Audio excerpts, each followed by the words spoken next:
ఆగ్వాడా fort. ఇది north గోవాలో. ఈ కోటని 1612లో పోర్చుగీసులో వాడతాం. ఈ కోటలో మంచినీటి ట్యాంక్ ఉండేది, అందుకని దీనికి అగ్వాడా ఫోర్ట్ అని పేరు వచ్చింది.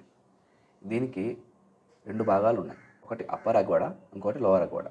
అగ్వాడా ఫోర్ట్ని 1612లో కడితే దాదాపు 250 సంవత్సరాల తర్వాత 1864లో లైట్ హౌస్ని కట్టారు. ఇప్పుడు ఇది ఆసియాలోనే పురాతనమైన వాటిలో ఒకటి. Aguada fort water tank storage capacity 23,76,000 గ్యాలన్లు. అగ్వాడా ఫోర్ట్ కన్స్ట్రక్ట్ చేయడానికి లాటరైట్ రాళ్ళు వాడారు.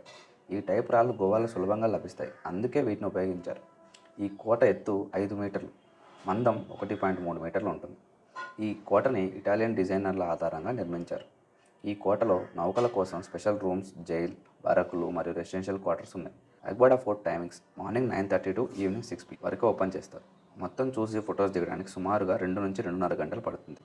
ఎంట్రీ టికెట్ 25 రూపాయలు. బెస్ట్ టైం టు విజిట్ అంటే ఈవినింగ్ దీపాల